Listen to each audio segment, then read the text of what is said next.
तो भारतवासियों, बात करेंगे हम खास करके दो राज्यों का चुनाव हो रहे हैं, जम्मू कश्मीर एवं हरियाणा का। लेकिन बात करेंगे कि हरियाणा के दिलचस्प की बात है कि चुनावी मौसम में नेताओं का रैली करना, जनसभाओं को संबोधित करना आम बात है। लेकिन किसी राज्य के चुनाव को प्रचार के अंतिम दिनों में अगर पार्टी के सबसे बड़े चेहरे और सबसे बड़े पार्टी रथ यात्रा पर निकल रहे हैं तो इसे समझा जा सकता है कि पार्टी की विधानसभा चुनाव के प्रचार में कोई कसर नहीं छोड़ना चाहती है। बात हो रही है विधानसभा ने हरियाणा की, जो लोकसभा में विपक्ष के नेता राहुल गांधी और कांग्रेस की महासचिव प्रियंका गांधी वाड्रा की। राहुल और प्रियंका हरियाणा का विजय संकल्प यात्रा पर निकल रहे हैं और वह 30 सितंबर से शुरू होगी और 3 अक्टूबर तक चलेगी। बता दें कि हरियाणा के विधानसभा चुनाव में प्रचार के गिने चुने बचे हैं। 3 अक्टूबर की शाम को 5 बजे राज्य में चुनाव प्रचार थम जाएंगे। ऐसे में पार्टी चुनाव पूरी तरह ताकत लगा रही है। वहीं दूसरी ओर बीजेपी ने भी प्रधानमंत्री नरेंद्र मोदी, गृह मंत्री अमित शाह, रक्षा मंत्री राजनाथ सिंह, उत्तर प्रदेश के मुख्यमंत्री योगी आदित्यनाथ, असम के मुख्यमंत्री हिमंत बिस्वा शर्मा सहित बड़े तमाम नेताओं पार्टी के चुनाव में झोंक रहे हैं। खास करके बीजेपी के सभी मंत्री अभी उतरे हुए हैं। खास करके हरियाणा के चुनाव प्रचार में लगभग 90% मंत्री अब एमपी को माने घर घर पहुंचाए प्रचार के लिए बीजेपी लगे हुए हैं। हरियाणा के 90 सीट विधानसभा सीटों पर कांग्रेस और बीजेपी के बीच कांटे का मुख्य मुकाबला है। इनमें से कुछ सीटों पर निर्दलीय और अन्य दलों के प्रत्याशी मुकाबले को त्रिकोणीय बनाते दिख रहे हैं। अब सवाल यह है कि लोकसभा में विपक्ष के नेता राहुल गांधी और पार्टी के राष्ट्रीय महासचिव प्रियंका गांधी वाड्रा की हरियाणा में यह रथ यात्रा बीजेपी के लिए कितनी बड़ी चुनौती बनेगी, इस सवाल पर जाने से पहले कांग्रेस के द्वारा पिछले कुछ सालों में निकाली यात्रा पर बात करते हैं। वही कांग्रेस ने राहुल गांधी के नेतृत्व में भारत जोड़ो यात्रा और भारत जोड़ो न्याय यात्रा निकाली थी और पार्टी का दावा है इन यात्राओं के जरिए कांग्रेस ने अपने कार्यकर्ताओं के एकजुट किया है और नई ऊर्जा का संचार किया है। वही कांग्रेस में कहते हैं कि हम रथ यात्रा या न्याय यात्रा इसलिए निकाले हैं क्योंकि इस बीजेपी सरकार में मोदी मीडिया और प्रिंटिंग पे और खास करके प्रचार प्रसार उनके ही करते हैं। इसलिए यह अपने उसे के लिए जनता के दिलों में राज करने के लिए अपने प्रचार के लिए रथ विजय यात्रा निकाले हैं। उस पर राहुल गांधी ने बीजेपी पर कटाक्ष क्या किए हैं, क्या बोले हैं, सुनिए। 24 घंटा आपके जेब में से पैसा निकलता जाए और आपके जेब में पैसा ना आए तो समान हो सकता है वो मगर भूखे मर जाएगी। तो समान की जगह है, मगर मेरे लिए उतना ही जरूरी सवाल कि हमारे गरीब लोगों के जेब में उनके बच्चों की शिक्षा के लिए, स्वास्थ्य के लिए, भविष्य के लिए बैंक अकाउंट में कितना पैसा है। सीधी सी बात। और आपको यह पूछना है कि क्या हमारे जेब से ज्यादा पैसा निकल रहा है या वापस जेब में ज्यादा पैसा अंदर आ रहा है। यह सिंपल सी बात। और अगर निकल रहा है, खींचा जा रहा है, तो कैसे निकल रहा है, कौन निकाल रहा है, और अगर जेब में आ रहा है तो कौन डाल रहा है और कैसे डाला जा रहा है। आप सोचिए, अदानी जी के बारे में सोचिए। वो सुबह उठते हैं, खेत में मेहनत नहीं करते, फावड़ा नहीं चलाते, छोटे बिजनेस में काम नहीं करते, अच्छा खाना खाते हैं, सबसे बड़े महलों में रहते हैं और हर सुबह 24 घंटा उनके बैंक अकाउंट में धड़ाधड़ धड़ाधड़ धड़ाधड़ धड़ाधड़ पैसा आता है नॉन स्टॉप।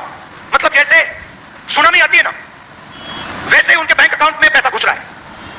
और जितना ही पैसा उनके बैंक अकाउंट में सुनामी जैसे घुस रहा है, उतना ही पैसा आपके बैंक अकाउंट में से तूफान जैसे पैसा निकलता जा रहा है। आप कहते हो भाई महंगाई बढ़ गई, पेट्रोल के दाम बढ़ गए, प्याज के दाम बढ़ गए, किसान कहता है धान खरीदा नहीं जा रहा, कोई कहता है मुझे रोजगार नहीं मिल रहा। अभी मैं अमेरिका गया, अमेरिका में छोटे से घर में, छोटे से कमरे में, मतलब 10 फुट 15 फुट बाय 15 फुट, उसके अंदर 15-20 हरियाणा के युवा। मैंने आपसे पूछा ये अमेरिका में क्यों बैठे, ये हरियाणा से क्यों भागे। उनसे मैंने पूछा, पता नहीं आपने वीडियो देखा नहीं देखा, उनसे मैंने पूछा भैया बताओ हरियाणा में इतनी कमी क्या है कि आप गए। कहते हैं राहुल जी हम सिर्फ गए नहीं, जान पर खेल कर गए। पहले हम टर्की गए, टर्की के बाद हम कजाकिस्तान गए, कजाकिस्तान के बाद हम कोलंबिया गए, कोलंबिया के बाद सूरीनाम, सूरीनाम के बाद पनामा। पूरी दुनिया के चक्कर काटे, बोट में गए, बोट डूब गई, हमारे दोस्त मरे, हमारे आंखों के सामने डूबे, जंगल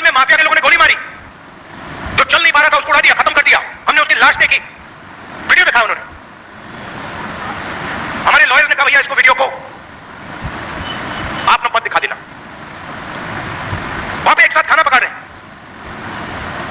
एक मुझे कहता है, राहुल जी मैं ट्रेलर में रहता हूं, हर रोज कोई ना कोई आकर मुझे पीट देता है, हर रोज कोई ना कोई आकर मुझे पीट देता है। वो ड्रग्स लेते हैं और रात को आकर मुझे मारते हैं। दूसरा कहता है, भाई राहुल जी मेरा एक्सीडेंट हो गया, मेरा पूरा पेट बाहर निकल गया, मैं चल नहीं पाता हूं।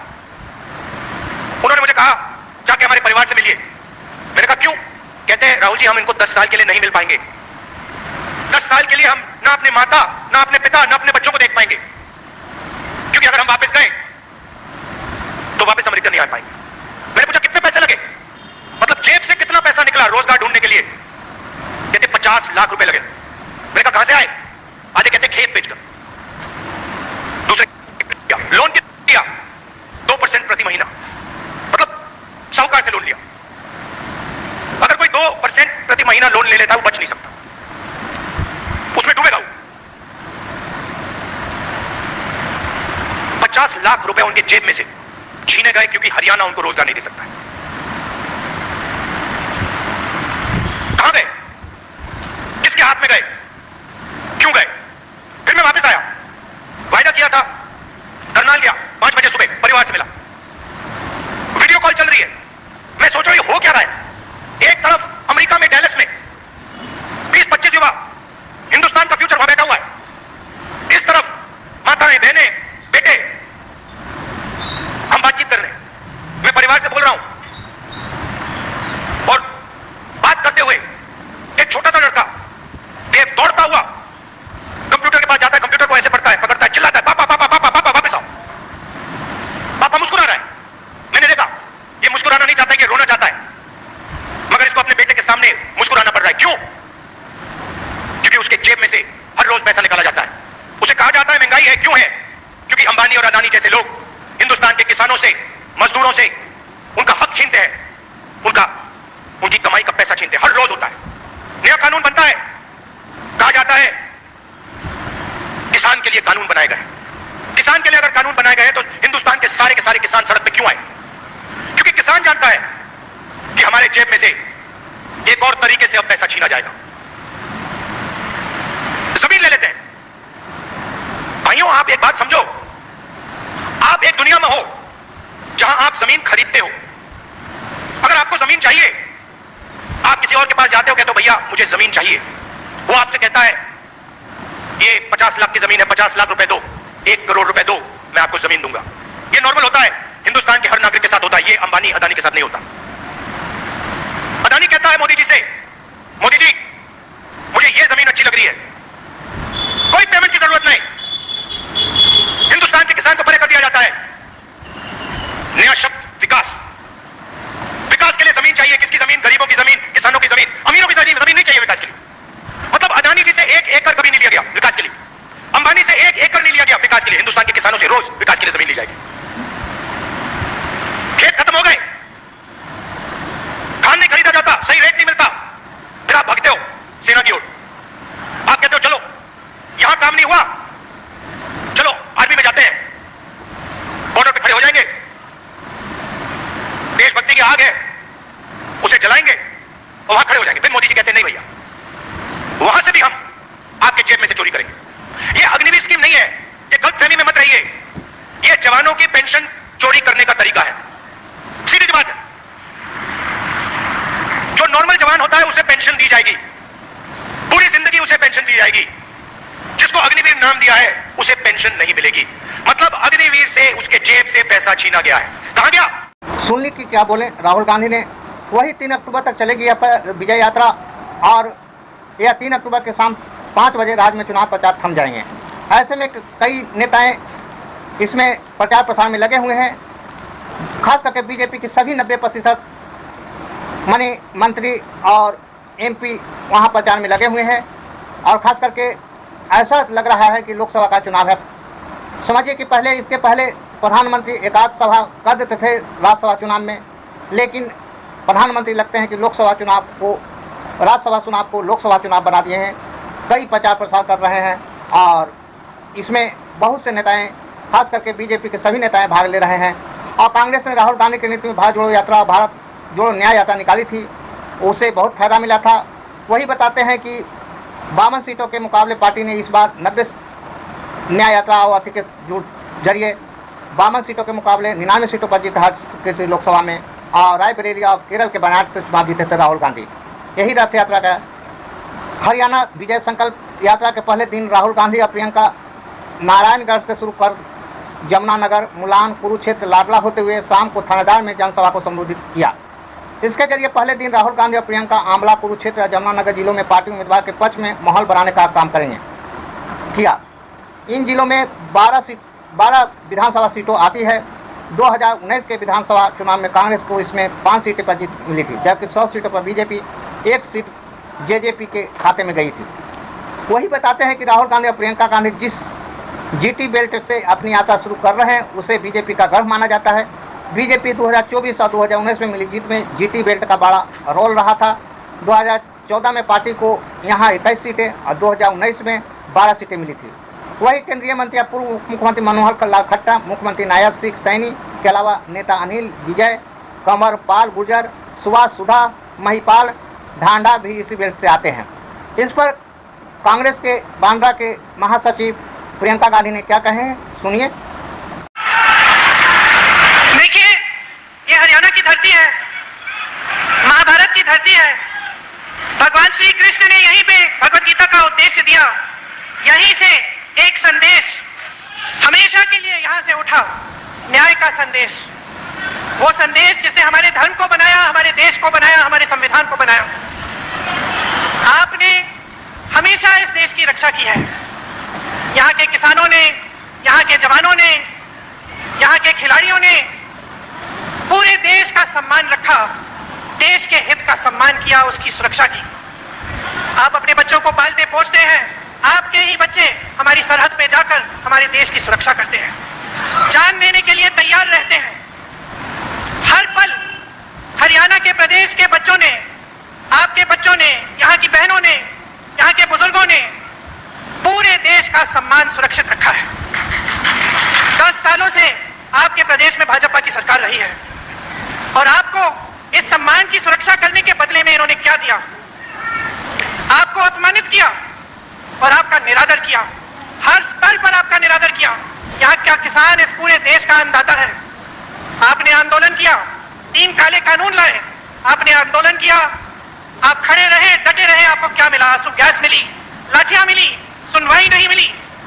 आपको कहा गया था कि एमएसपी मिलेगी।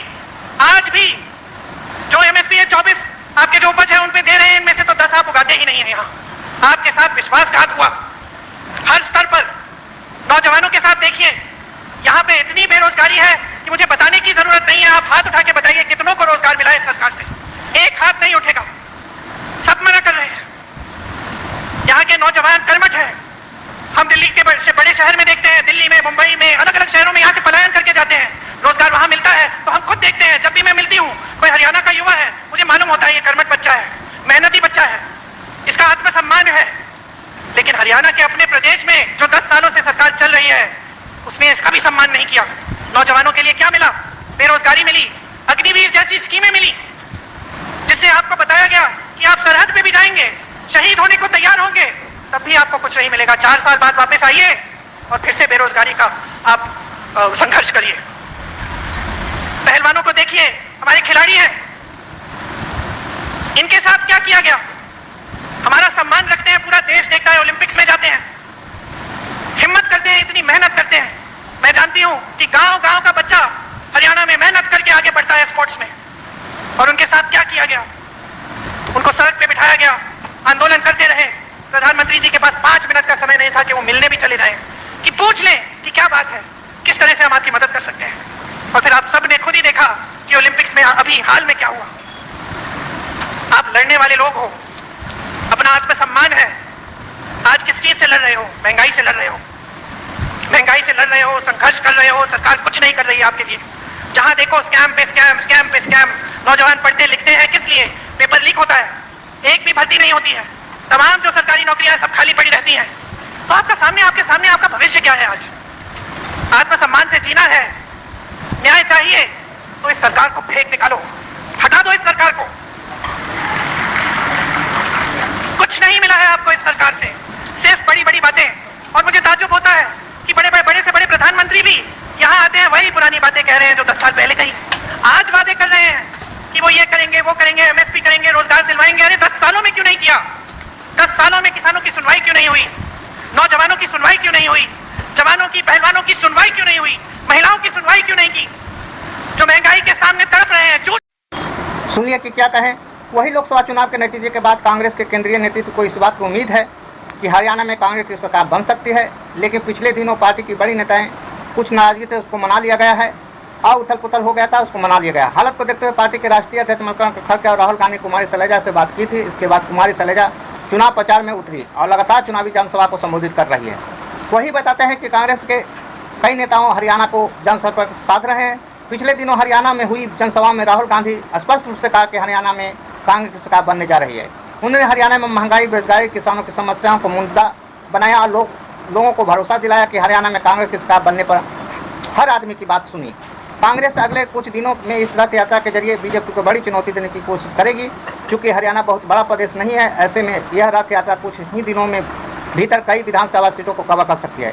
लेकिन दूसरी ओर बीजेपी ने भी अपने सबसे बड़े चेहरे प्रधानमंत्री नरेंद्र मोदी की कुरुक्षेत्र सोनीपत रैली में करवाई है और 1 अक्टूबर पलवल में भी मोदी की चुनाव रैली को संबोधित करेंगे। ऐसे वीडियो को प्राप्त करने के लिए चैनल को लाइक, सब्सक्राइब एवं बेल घंटी दबाएं। थैंक्स, धन्यवाद।